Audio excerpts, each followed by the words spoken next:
Good day everyone! Ako po si Sir Ivan at welcome back dito sa ating YouTube channel. At syempre, before tayo mag-start, pasalamatan muna natin ating mga kababayan na nandito sa Pilipinas at ang mga kababayan natin na nandoon sa ibang bansa, mga OFW, na walang sawang sumuporta dito sa ating munting programa. Thank you so much. At syempre, hindi natin kakalimutan, i-shoutout natin ating mga pinalangga na mga legends, ang mga senior citizens. Hello po, kumusta ang lahat? At syempre, i-greet natin ng happy birthday ang lahat ng mga viewers na nag-birthday ngayong araw. Happy birthday!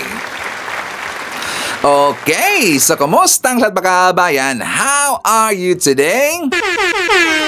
Una sa ating pag-uusapan mga kabayan, itong ginawang hakbang ng taga-Comelec na kung saan ang daming gumanon na kile mga kabayan, ang daming nadismaya, maraming nagalit. At lalong-lalo na, magagalit talaga ang mga DDS dito kapag makita ng mga kabayan. So ano yan Sir Ivan? Kahapon, schedule po ng taga-Comelec na sisirain na nila yung mga waste paper, labasan po yung election ballot mga kabayan na sira. Yung mga junk na nila, mga ibig sabihin, defective. Merong sira, hindi ito kinain o hindi ito inaccept po ng machine nung time ng election mga kabayan. In short, defective paper. So kahapon po ang schedule. Ito na po ay sisirain mga kabayan para hindi ito magamit po sa kung anumang mga plano ng mga merong ukok dyan. Saka magamit po ito sa mga siguro according po sa kalang term po ng Comelec mga kabayan, hindi ito magamit po sa mga dayaan or merong daya mga kabayan para daw maiwasan. Kaya lang, dun po sa kalang hakbang na ginawa, after kasi sa kanilang plano sa pagsira sa papel mga kabayan, wala na. Hindi nila susunogin kasi nga magrereklamo dito at saka nakasira po ito sa environment. Kundi tutunawin nila mga kabayan. And after that, wala na. Walang planong iba yung taga-Comelec. At para maintindihan natin mga kabayan, let's watch this. Sinimula ng sirain ng Comelec ang mahigit 6 na milyong balota at libo-libong accountable forms na hindi nagamit sa nagdaan midterm elections para maiwasan ang posibleng anomalya na may kinalaman sa mga ito. Mismong Comelec aminado na mas marami ang wastage ngayon kumpara sa nakalipas na eleksyon. Mano-manong pinagpupunit ng mga tauhan ng National Printing Office ang mga balotang ito na hindi nagamit nitong eleksyon 2025. Mula sa kabuoang mahigit 68 milyong na imprentang balota, aabot sa mahigit 6 na milyon dito ang kailangan sirain. Gayon din ang mahigit 32,000 accountable form. Kasama sa mga sinira, ang mga depektibong balota o yung mga hindi pumasa sa quality control na mga sumuri at niluwari ng makina kaya hindi na ipinadala sa mga voting precinct. Pati kasi ang destruction ng ballots ay prescribed by law, election law. Kailangan namin sundin to the letter how it should be destroyed. Mula sa mano-manong pagpupunit ay ilalagay ang mga sinirang balota dito sa mga baldohang tulad nito at sasakay sa truck para dalhin sa Pampanga at doon tutunawin. Target ng Comelec na matapos ang prosesong ito sa loob ng 10 araw. Pero meron sila ng hanggang katapusan ng Hunyo para kumpletuhin ito na siyang pagtatapos din ng election period. Isa sa mga pamamaraan ng disposal committee could also be burning, but the Comelec does not want to choose burning because it's not good for the environment. Layon daw ng pagsira ng mga balotang ito na matiyak ang transparency, maiwasan ang posibleng anomalya at tiyaking ginagastos sa tamang paraan ang pondo ng bayan. Ang pagpupunit na ito sinaksihan ng PPCRV. Naka-livestream din daw ang buong proseso. I-distract natin yan to also signify the close of the election. Ayon sa Comelec, hindi obligadong bayaran ng gobyerno ang mga depektibong balota at sasaluhin na lang ng provider na Miro Systems. Nadoble naman daw ang wastage kumpara sa nasa 3 milyon lang nung nakaraang eleksyon. Mas maraming error na nangyari. Tapos may TRO pa tayo. Milyon yun bawat tigil. Isa rin yun sa nagdadagdag. Way to minimize the errors. Yung sinasabi namin ngayon, mula kanina, dinidiscuss namin, na we will start preparing for 2028 in 2026. Okay, so almost 7 million lahat na papel makabayan defective. At saka hindi naman yan normal na papel kasi yan po special po na papel makabayan. 'Di ba? Sayang ang pera. Pero according po doon sa sinabi po ng taga Comelec na wala dang babayaran ang gobyerno natin. Kasi ito daw ay isolder na ng Mera or ng Mero Company makabayan. Isolder daw ito. May niwala ba tayo na hindi yan babayaran ng gobyerno natin? 'Di ba? I-shoulder daw yan ng taga Mero makabayan. Yung mga waste na mga papel, I don't think so. Kasi para sa akin makabayan, no, dapat merong transparency. Kapag kanila yung sasabihin na walang babayaran ng gobyerno dyan, yan po i-shoulder po ng Mero Company, dapat ipakita nila kaagad yung kontrata. Kung nakasulat ba doon makabayan. 'Di ba? Sakto ba si Ivan? Dapat ganyan. Kasi kapag sasabihin nila na walang babayaran yung gobyerno natin para ma-at ease yung mga kababayan natin na nakikita po sa ginawa nila na sayang talaga ang dami niyan, almost 7 million po lahat na papel makabayan. 'Di ba? Malaking pera ho yan. So nagsayang po ang gobyerno natin. At siyempre, yan po nakita po ng Daily Tribune na newspaper makabayan. Ang pangit pa naman ng kanang sinabi doon kasi nga yung Daily Tribune, siyempre, makadidiis ho yan makabayan. 'Di ba? If not mistaken, yan po ay maka-DDS. Kasi nga, nakita ho natin during po sa election makabayan, di ba grabe ang banat po ng Daily Tribune? Napansin ba natin yan? At saka yan po yung napag-usapan natin before makabayan. Kasi nga, naalala ko na ang may-ari po ng Daily Tribune, sila po ay magkaibigan dito ni Vic Rodriguez. So yun po ang banat ng taga Daily Tribune makabayan. Sabi nila, from national cash to trash. O di ba? Nagsabi kaagad mo kababayan na sayang yung pera. But according po sa taga Comelec, wala dang babayaran yung gobyerno natin. Pero duda pa rin ako doon makababayan. Ngayon, dito po sa taga Comelec, bakit ginmano-mano nila ang pagsira ng papel makababayan? Di ba matagal ho yan? Kahit, di ba ilan na po mga tao nandun po na sumira po sa papel makababayan? Tapos ang dami pong papel, almost 7 million. So ilang araw nila yang matapos makababayan? Wala bang shredder na machine ang Comelec? 'Di ba? Bakit hindi sila gumamit po ng shredder machine makabayan? Bakit ginmano-mano pa? Pwede naman lang gawin yan. Lagay dyan sa gitna yung shredder machine. Marami po mga saksi makabayan. Ito, papel. Sisirain namin to. 'Di ba? May CCTV. Meron pang video makabayan galing po sa mainstream media. So, hindi yan makakalusot. Maganda nga yung shredder kasi nga maganda po pagkapunit makabayan, pagkasira ng papel. Forward tayo. Bakit hanggang dyan lang ang plano ng taga Comelec?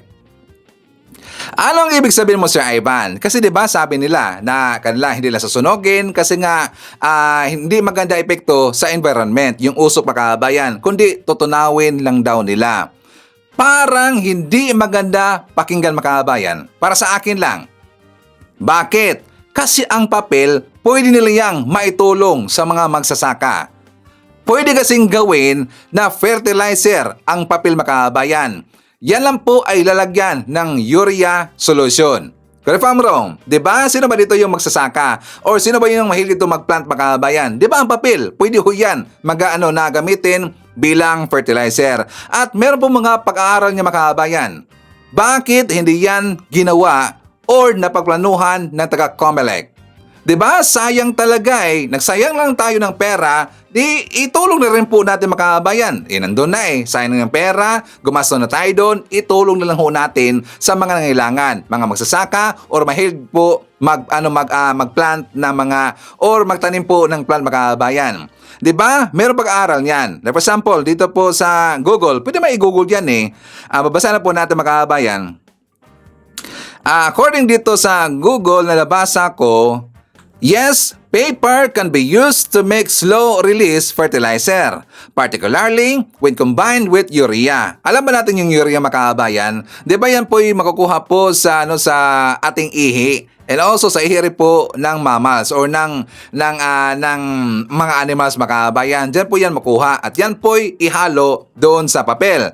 This method recycles waste paper, provides nutrients to plants, and can help improve soil properties. The paper acts as a slow-release matrix for the urea, which is then available to plants over time. How it works, andyan po, waste paper preparation. All newspapers or other waste paper are shredded and mixed with a solution of urea. Impregnation, the shredded paper is soaked in a urea solution, allowing the urea to impregnate the paper fibers. Dito tayo makabayan, benefits of using paper-based fertilizers, environmental and also nutrient release. Doon po sa makakatulong ito sa sa soil makabayan at saka sa mga plants. 'Di ba? Bakit hindi nila ginawa 'yan? Or bakit hindi nila i-apply ang ating nakalabakabayan? 'Di ba? Hindi sila nagtanong sa taga-DNR, taga-agriculture. Hindi nagtanong yung COMELEC, sayang talaga Kasi nga para iwas po criticize galing po sa kabilang kampo makabayan. Alam mo natin yung mga DDS, naghanap kasi sila na pwede lang magamit sa paninira makabayan. Dito nga, ang Daily Tribune nakita ng makabayan. So kapag makita to ng mga DDS, well, syempre, aatake yan. 'Di ba? Sana next time sa mga taga-COMELEC, mag-research tayo. Magtanong-tanong tayo sa mga tao na merong alam po sa mga fertilizers. Kasi nga, kayo po ay gumagamit ng papel. Ang papel, pwede yang gamitin po bilang fertilizer sa plants at saka doon po sa iba mga kabayan. Okay? So sana ganyan. Anyways, for the makabayan, dahil po napag-usapan natin yung COMELEC, well, merong issue po sa COMELEC itong DDS Youth Party List makabayan, yung grupo ni Cardema. So, ang grupo ni Cardema makabayan, meron siyang na-hire na grupo mga loyalista daw. Itong mga loyalista na to, abay, aaklas na daw sila sa pagsuporta dito kay PBBM. Kundi, susuporta na daw sila kay Digong, kay Sara, mga Duterteng grupo makabayan. So, ito po ang kumalat na text na according dito sa Message Makabayan Media Invitation. Dear media colleagues, we, the veteran group of the 1980s original Marcos Loyalists, are cordially inviting you to our media conference on May 30, 2025 at 2 p.m. kahapon makabayan. Doon sila sa Max Restaurant sa Quezon Memorial Circle. We will officially announce our declaration of withdrawal of support of Bongbong Marcos and declaration of full support for FPRRD and BP Sara Duterte. Thank you very much. And after the makabayan, meron na post po kakilala natin na vlogger. Sabi niya, ni Steven Pabalinas, nag-meeting daw kanina si Cardema at ang Duterte Youth sa Max Restaurant. Nakatipid daw sa bill si Cardema kasi yung mga member nila naglabasan lahat ng senior citizen ID. O di ba? Kasi yung mga member ng Duterte Youth Party List makabayan, mga seniors naman talaga. Totoo yan 'di ba? Wala akong nakita doon na youth makabayan kahit isa. 'Di ba? Yan po ang malaking tanong dito sa grupo ng Duterte Youth Party List. Bakit mga seniors ang kanilang kasama? Hindi nag-akma sa kanilang pangalan ng party list, Duterte Youth Party List. Dapat ang ilagay nila, Duterte Seniors Party List makabayan. Dapat ganyan. Ang ginawa po ng grupo ni Cardema, sila nang uto dito ng mga loyalista. Kasi nga doon po sa kanila ipinakalat daw na screenshot makabayan invitation kapag makita ito ng mga loyalista, maisip ng iba, meron bang mga loyalista na umaklas na sa grupo dito at hindi nasusuporta dito kay PBM? Totoo ba yan? 'Di ba? Yan po'y nakakaduda makabayan. Bakit? According po dito sa post ni Benji Contreras, kilala ho natin. Si Sir Benji Jr. Contreras makabayan, yan po'y legit na loyalista. According sa kanya, totoo ba silang original loyalista? O baka naman mga DDS na nagpapanggap na mga loyalista, which is correct makabayan. Dahil kung tunay silang loyalista, hindi nila iiwan ang isang Marcos na kasalukuyang Pangulo at ipagpapalit sa isang Duterte na grabe ang isyu ng korupsyon at mga pagbabanta sa buhay ng mga personalidad. Huwag magpaloko sa mga grupong ito.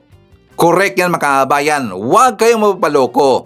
Mga viewers natin na mga loyalista, huwag kayong mapapudol doon. Kasi ang grupo na yon, grupo yon ni Cardema makabayan. Sila po dito ay nagpapanggap na mga loyalista. Kasi nga intentional po. Intentional ang kanilang ipinakalat ng screenshots na invitation. 'Di ba nakalagay pa doon na sila daw ay 1980s 1980s original Marcos loyalist daw sila. Di ba nakakaduda talaga eh. Tapos kasama lang mga Duterte, mga supporter makabayan, yan po ay pambobodol. O di ba? So ito po yung ebidensya makabayan na sila po ay nandun sa Max Restaurant.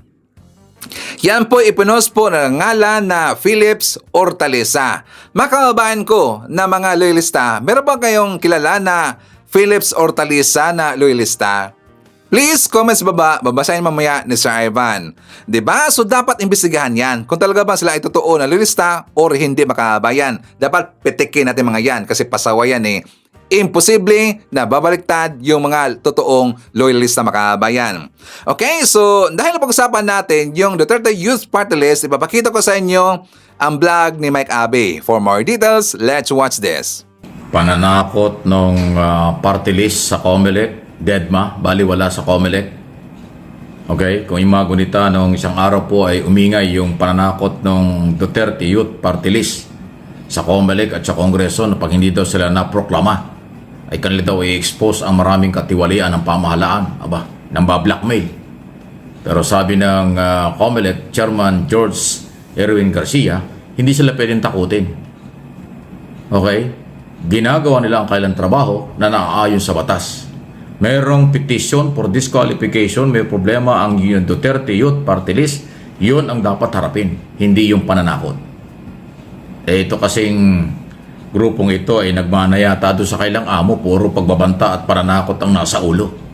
Hindi niya alam na ang mga taga-COMELEC ay independent body, constitutional body, na hindi pwedeng impluensyahan ng kahit sino kasi sila ay may mandate sa ilalim ng saligang batas na magpatakbo ng eleksyon at hindi pwede ang takutan, hindi pwede ang persahan.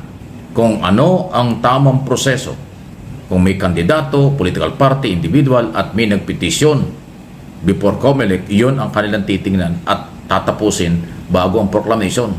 Kaya sana itong Duterte Party List na hindi mo maintindihan kung saan humuhugot ng mga sinasabi,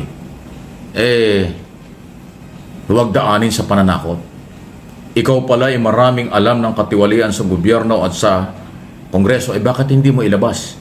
Bakit kinakailangan mo mam-blackmail pa? Kung meron kang dokumento at ebidensya, ilabas mo. Yung sinasabi mo, pag hindi ka naproklama, ilalabas mo ito. So, ibig sabihin, pag naproklama ka, mananahimik ka, dapat ilabas mo. Anong klase na youth party list yan? Yung ba yung halimbawa ng kabataan? Manakot, mang-intriga, or mag-blackmail ng gobyerno? Sandali. Hindi yan marginalized sektor pagkaganyan. Makasariling sektor yan sa aking opinion at analysis. Opinion ko po yun. Makasariling party list yan. Hindi yan pambayan. Kasi, bakit kailangan pang manakot bago mag-expose kung ano ang alam mo? Saan kaya nagmana itong mga taong ito, ha?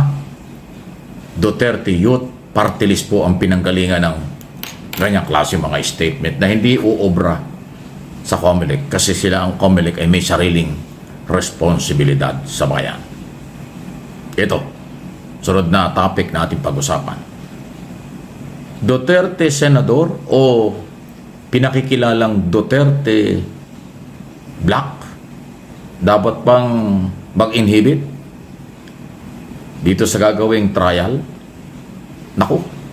kay Sara Duterte sa susunod na buwan.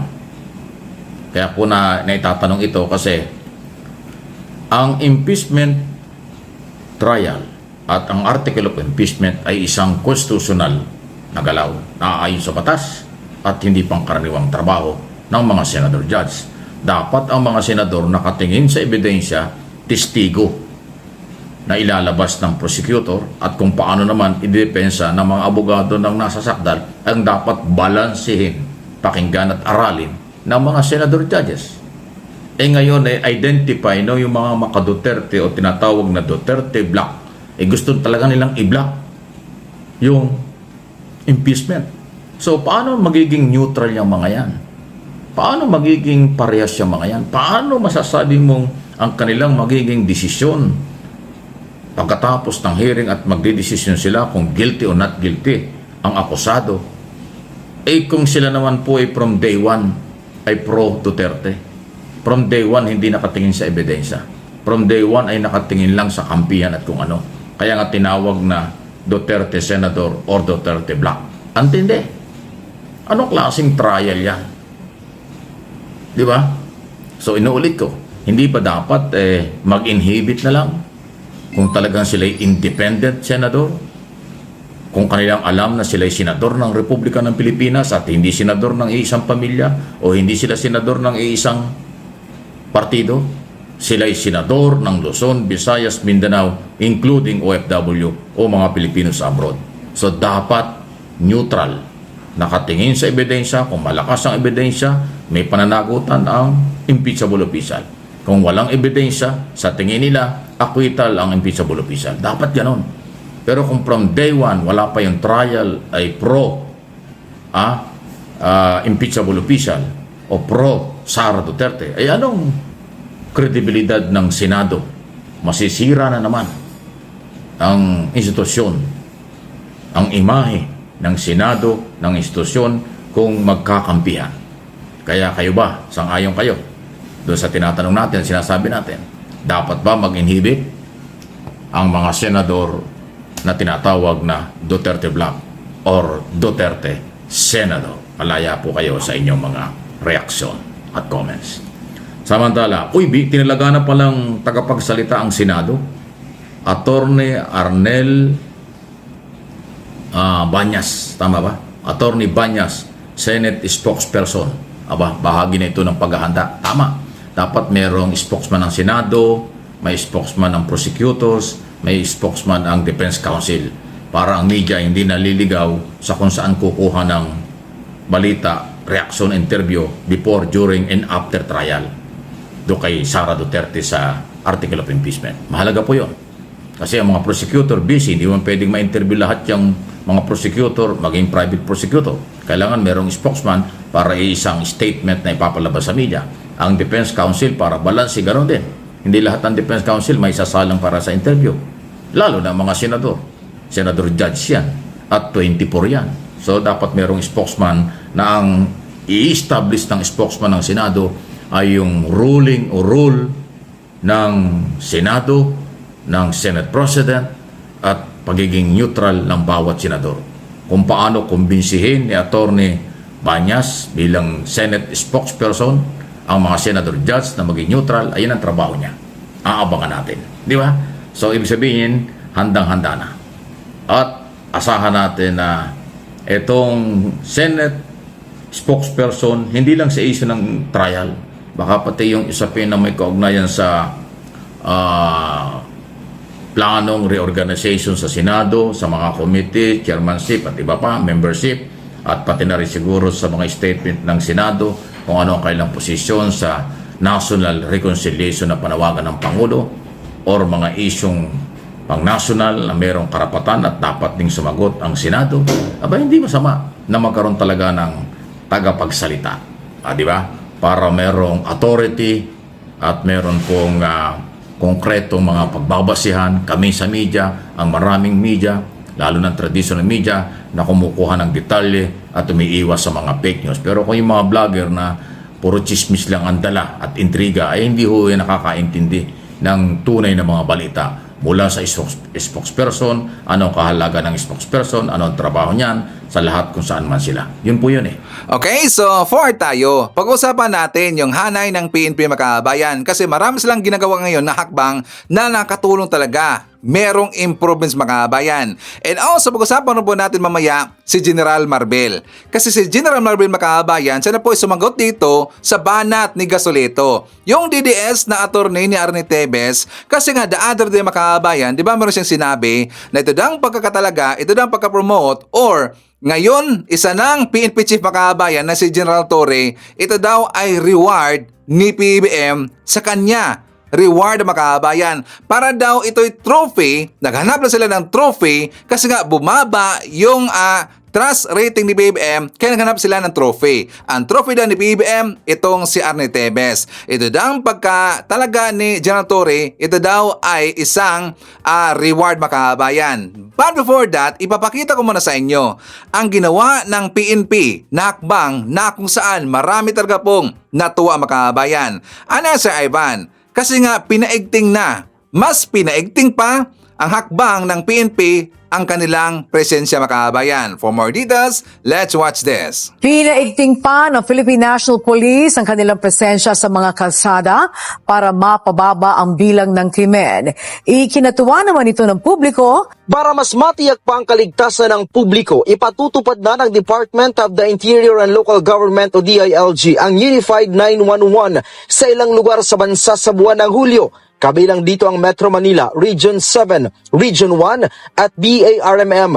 Sa sandaling maipatupad ang 911 hotline ng DILG ay kailangan sa 5 minuto ay agad makaresponde ang mga pulis. Kinakailangan daw ito upang maiparamdam sa mga tao na ligtas sila sa kalsada sa kabila ng ulat ng PNP na bumababa ang bilang ng krimen. There are 225,000 policemen. If done right, kung tignan ng metrics, kung tignan ng heat map, kung saan ang high crime prone areas, kaya yan. With better technology and better data, kaya yan. Ang ilang motorista at commuter, ikinatuwa ang dagdag pwersa ng PNP sa mga kalsada. Anila, iwas disgrasya mula sa masasamang loob kung marami ang bantay sa lansangan. Pag may mga pulis po sa paligid natin, naiiwasan po or natatakot ng mga masasamang loob gumawa ng krimen po. Kaya pabor po ako. Sus, pabor na pabor. Bakit, sir? Ay, malayo ka sa taong mababait. Tulad ng mga holdapper, mga adik. Para malayo ka dyan, mayroon silang, kaya nga maganda may pulis para may magatulong sa atin. Hindi yung wala, ay pangit. Sino ang lapitan mo?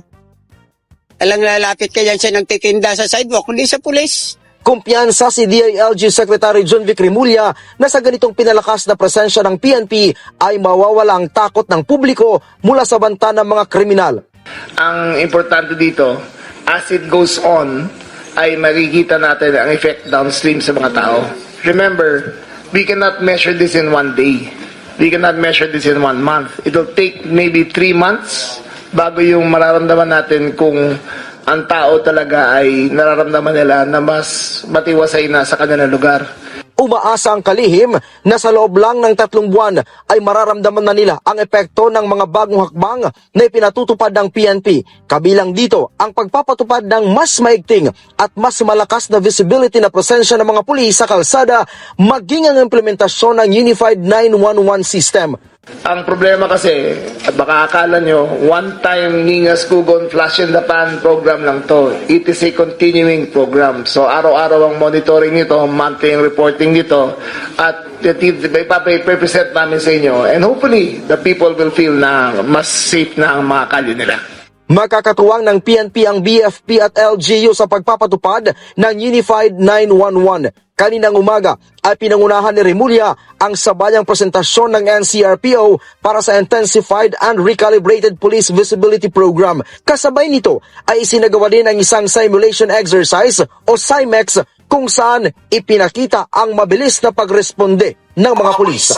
Sana naman kaabay, no? Noon pa nila ito ginawa. Sayang talaga eh. Pero at least nandyan na eh. Ginawa na po yung pagpa-release or pagpa-deploy po ng maraming kapulisan at mga kabayan. So nagkaroon na po dito ng police visibility. And aside from that, meron pong report mga kabayan na na-deploy po ng 2,000 na mga pulis doon po sa lugar. Dito po sa balita, galing po sa Philippine News Agency, basahin na po natin, over 2,000 policemen have been deployed across Central Luzon to enhance public safety, prevent criminality, and ensure strong police presence at night. The night patrollers are developed to strategic locations as part of the Philippine National Police broader campaign to uphold peace and order in the region. So sa Central Luzon sila, meron pong 2,000 plus dineploy na mga pulis makabayan. Every night na ho yan, tuloy-tuloy na yung makabayan. And speaking of police visibility, malaking tulong talaga. Bakit sa Ivan? Kasi kanina or kagabi makabayan, meron hong nangyari. Doon po sa Naik, Cavite, meron kasing lasing na senior makabayan na drive ng pick-up. Ang pick-up, pinagbabangga niya, sinasagasaan niya yung mga tricycle driver. Ngayon, tuloy-tuloy pa rin po sa pagbangga itong pick-up na to kasi nga lasing makabayan. Hindi niya alam, meron pala mga pulis na kumain sa malapit doon sa area makabayan. Meron mga pulis na na-responde. So ang ginawa nila kasi hindi ito nakinig makabayan, binaril yung mga gulong para ma-stop yung pick-up truck mga kababayan. So ito'y maganda. Talagang maganda yung impact, positive yung impact sa mga kababayan natin kasi kung babasahin natin mga kababayan, yung comment ho doon sa video na yan, sabi dito ni Bori Kiara, ito dapat laging may ronda. In case of emergency, agad maaksyonan. Kodo sa mga pulis na alerto sa kapaligiran kahit na kumakain sila, good job sir.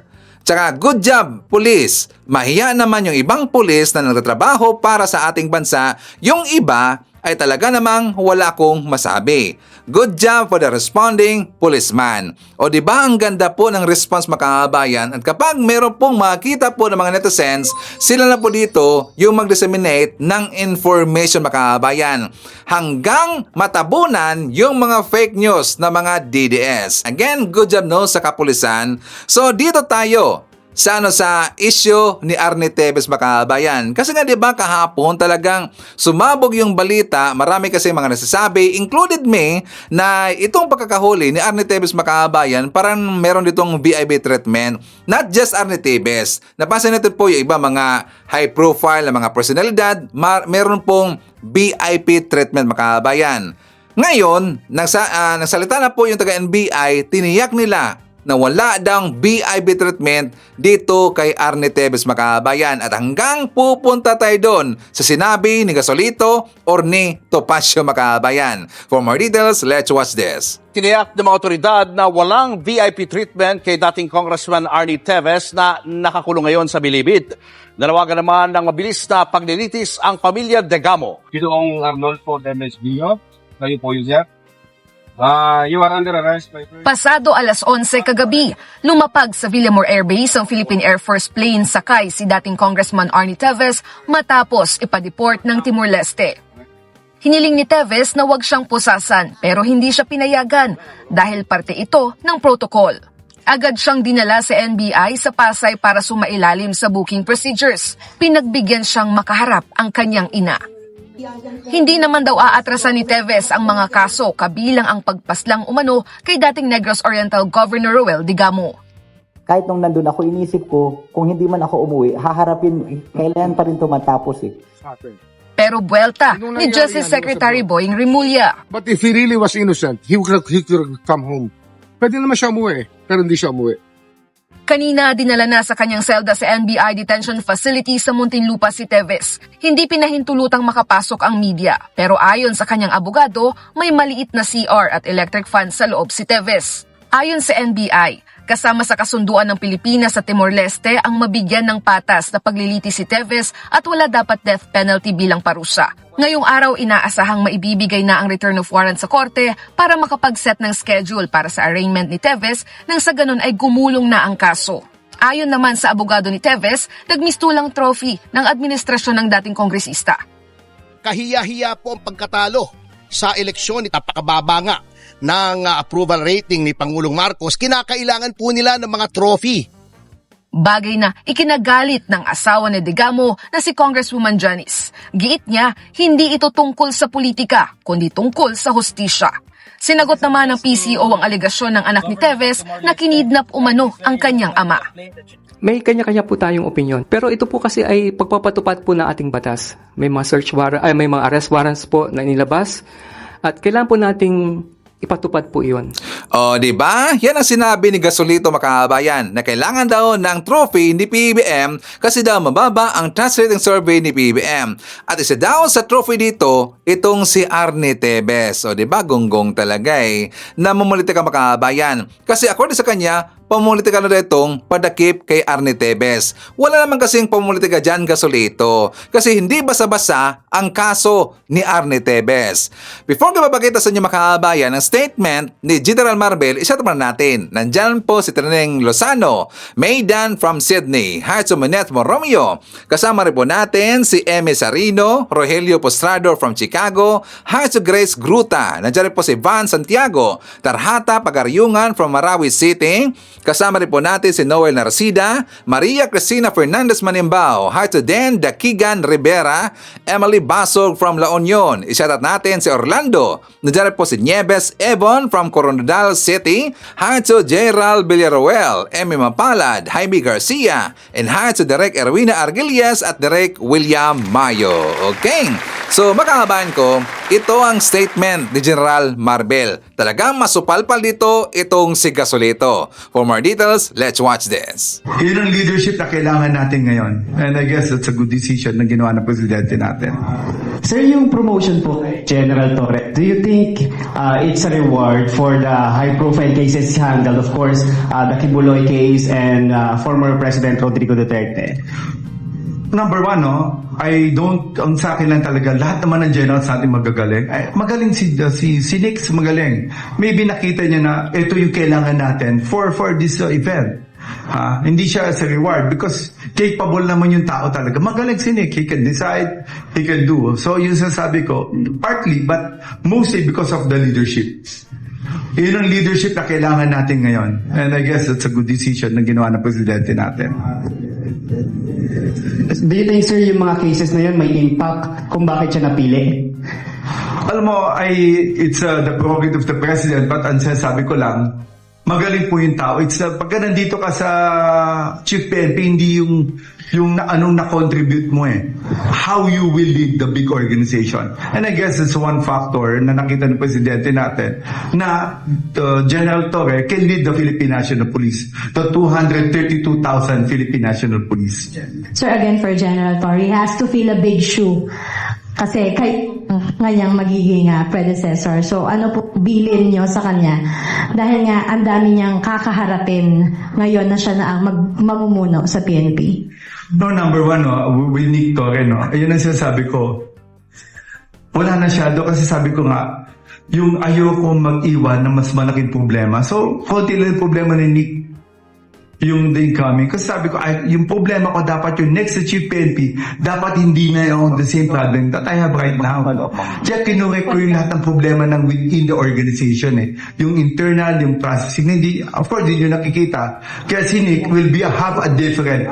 Mas lighter yung magiging problema niya kaysa naging problema ko ngayon. Believe me, mas madala. Mas ayos policies namin, mas ayos sistema namin, mas ayos namin how we handle yung mga tao may cases. O ngayon mga DDS, sino ang namumulitika dito?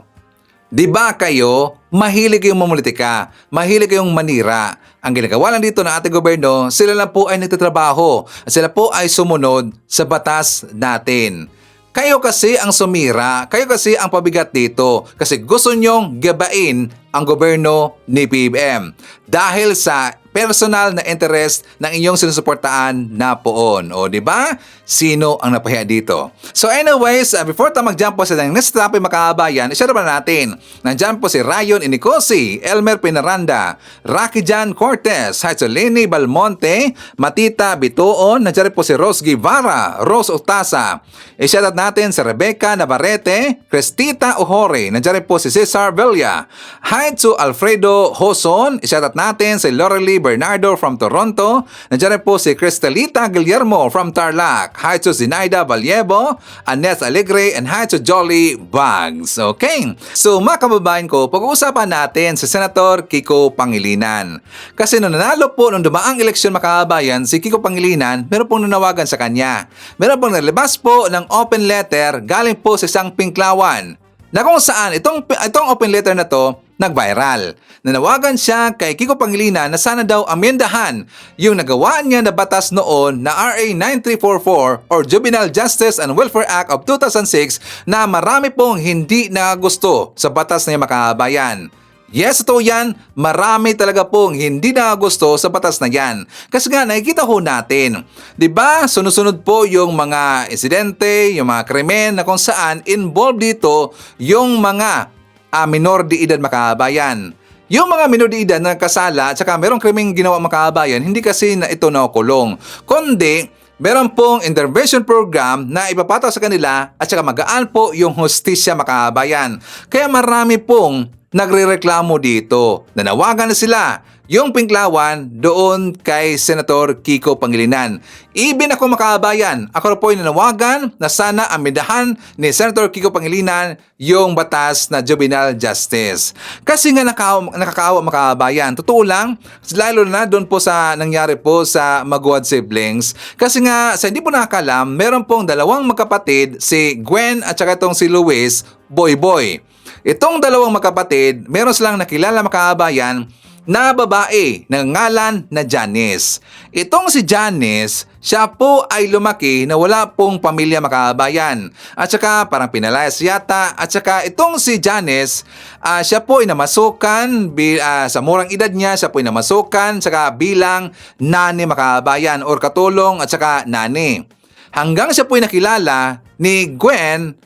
At saka gusto po ni Gwen na siya po ay gawin na kapatid kasi nga siguro nakita dito na Gwen na okay pong babae na to si Janice, mapagkakatiwalaan, saka pwede pong gawing kapatid.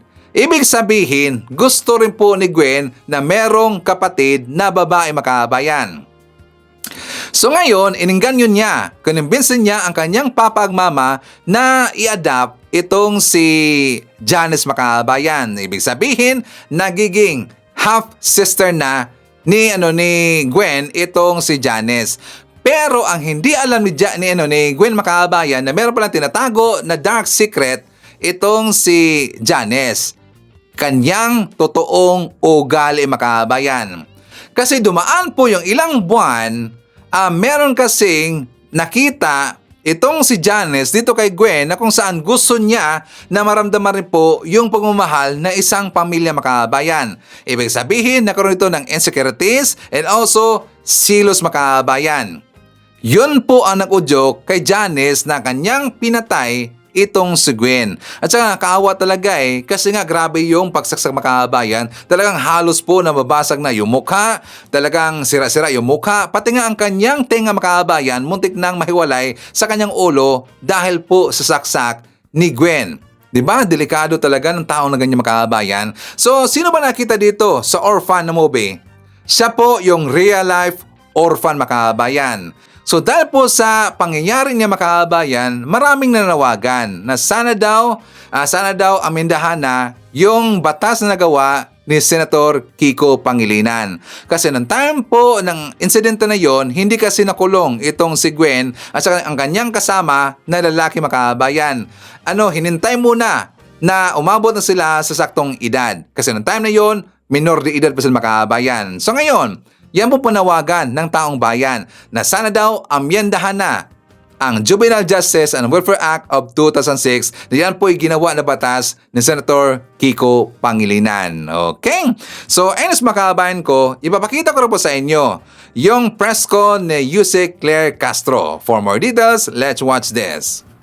Eden Santos, Net 25. Good morning po, Yusek. Good morning po. Sabi po nung lead counsel po ni former President Rodrigo Duterte na si Attorney Kaufman, and I quote, "The real prosecutor in this case is actually in Manila. Sitting in his palace, he's the person who threw President Duterte over here to The Hague." Any comment po from the from the palace? Is that you, Attorney Harry Roque, talking? We thought it was Attorney Harry Roque making such comment. Well, anyway, it is very apparent and very obvious that Attorney Kaufman is being surrounded by fake news peddlers. He doesn't know the timeline. He doesn't know the facts of the case. He should be concentrating on his job as a counsel, not in engaging in rumor mongering. Thank you. Harleen Delgado, ABS-CBN.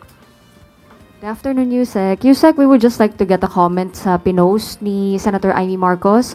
It was a photo with Attorney Nicholas Kaufman, and in her caption, she said, allow me to quote her, Yusek, "Hindi ako naghintay ng 39 years para lang magkamali muli. May Marcos na natuto sa kasaysayan." Any response po? Masaya po na umaamin po si Senator Amy Marcos sa kanyang mga pagkakamali.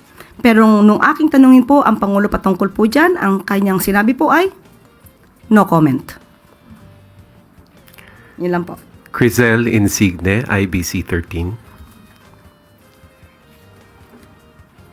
Yusek, makailang beses na po sinabi ng Pangulo niya na ayaw niya sa impeachment. May nagsasabi rin po na parang yung pag-ayaw daw po ng Pangulo sa impeachment ay kahulugan na ayaw niya ng transparency and accountability. Ano po reaction ng Palas po? Opo, maliwanag po ang sinabi ng Pangulo na sa simula po ay ayaw niya talaga po ng impeachment dahil maaaring meron pong ibang mga legal na pamamaraan kung dapat mapanagot ang dapat mapanagot. Pero ngayon po ang Vice Presidente po ay impeach na. Wala na po sa kamay ng Pangulo ito. Yun naman po ay kanyang suggestion lang kung maaari ay ayaw niya ng impeachment. Proseso. Tandaan po natin, sana po bago mag-analisa sa bawat sasabihin ng Pangulo, ilahat po ang kanyang mga sinasabi. Hindi lamang po sa sinasabi niyang ayaw niya ng impeachment. Tatandaan po natin, sinabi niya, doon sa press con sa Kuala Lumpur, before the Malacanang press corps sa Kuala Lumpur, sinabi po niyang hindi siya tumatakbo sa laban. At kanina sinabi rin po niya, nung naibalik na po si dating Congressman Arnie Tevez, sinabi rin po niya na the people is assured that lawlessness will not go unpunished. Sa pagkakataon pong itong impeachment trial, alam po natin that impeachment trial is not the business of the executive. Hindi po makikialam ang Pangulo patungkol po dyan, pero sinabi po niya na dapat umandar ang proseso, respeto ang due process. So, ito po ay nasa kamay na ng mga prosecutors, nasa kamay na po ng Senado. Pag sinabi po nating proseso, dapat sundin ang batas. Ang taong bayan na po ang titingin at maghuhusga sa mga taong nasa loob or maaaring gumalaw para sa impeachment trial. Ang mga prosecutors dapat gampanan ng kanilang trabaho bilang prosecutors. Ang mga senador bilang judges ay dapat ding gampanan ng kanilang trabaho bilang senators, judges. Proseso po ang nais ng Pangulo. Wag po natin kalimutan yan. At sabi nga po natin, tao na po ang magsasabi. Kung ang mga taong ang mga senador po na siya magsisilbing husgado, judges, hurado, ay gagampanan ang kanilang trabaho nang naaayon sa batas at proseso. Last question, Tristan Nodalo, Newswatch Plus. Hey Yusek, may comment lang po although nag-release na po si Executive Secretary Bersamin ng second wave of mga bagong pangalan and na-retain sa cabinet positions. But for Senator Lacson, sabi niya the President should do it quickly, yung matapos po yung cabinet performance review because the season for jockeying for position has intensified with the circulation daw po of white papers and floating of names of applicants to fill up the unvacated posts. Uncertainty often leads to inefficiency and divisiveness in the ranks. Comment lang po. Alam po ng Pangulo ang kanyang ginagawa. Alam niya po kung paano mapabilis. At sabi nga rin po ni Executive Secretary Lucas Bersamin, sa trabahong ito dapat mas mabilis kung kailangan i-deliver ang tinapay. Masarap na tinapay ang dapat na i-deliver. So makakaasa po kayo sa mas mabilis na pag-i-evaluate patungkol po dito sa mga cabinet members at cabinet secretaries and heads of agencies. Okay, so dahil nabanggit ni Yusek Claire itong si Rocky Makabayan, pag-usapan natin si Rocky. Kasi nga diba meron pong kumalat ngayon na video na itong si Rocky at saka si Maharlika nagyabang kasi. Ito po tungkol doon sa pagkakahuli kay Arnie Tevez Makabayan. So ngayon, tinanong po ni Maharlika itong si Rocky kung daw ito na pong si Rocky ang huhulihin Makabayan. Alam nyo ba na nagbanta si Rocky, nagyabang. Kasi kapag daw siya ay huhulihin Makabayan, ipapahuli daw niya. Kakasuhan, ipapahuli kung sinong huhuli sa kanya Makabayan. Ito ang kanilang sinabi. Tagumpay ang mga bangag sa pag-kidnap na naman sa ating panibagong kababayang Pilipino, Senator Congressman Arnie Tevez. Kaya naamon ko sila, subukan niyo kung pakukulong ko kayong lahat. Okay? O, di ba nagyabang Makabayan, nagbanta pa. Ipapakulong daw sila lahat kung sino yung huhuli dito kay Harry Roque. Tatandaan natin ang kanyang sinabi mga kabayan. Okay? So anyways, kasama rin po natin si Felma Cabato from Toronto, Canada. Hi to Shirley Fernandez watching from Phu Quoc, Vietnam. Hi to Evelyn Garcia, Ashen from EU. Hi to Tony De Los Reyes, Believer from Noni Rabang of Hawaii. Nandiyan rin po si Oscar Binaobra and hi to Amelia Gutierrez. Okay? So mga kahabaan ko, yan natin manakalap na mga balita ngayong araw. Kung nakaabot ka po sa portion na to, sana nakapag-like na ho tayo. Libre po ang mag-share. Libre din ang mag-subscribe. Again, maraming salamat sa mga viewers na hindi nag-skip ng ating mga commercials. Thank you so much. At before natin tatapusin ang ating programa ngayong araw, sana sabayan nyo si Sir Ivan para sa ating live messaging prayer. Mahal na Panginoon, sa bagong araw na ito, lumalapit kami sa iyo nang may pasasalamat sa aming mga puso, humihiling ng iyong pagmamahal at proteksyon. Ipagkaloob mo po ang kapayapaan at kalusugan sa akin at sa aking pamilya, at gabayan mo kami sa landas ng iyong liwanag. Ano man ang mga hamon ng aming haharapin ngayon, nagtitiwala kaming sasamahan mo kami, balot ng iyong walang hanggang pagmamahal. Idinalangin ko to sa pangalan natin Panginoong Jesucristo. Amen. So maraming salamat mga kababayan, and I hope to see you again on my next video.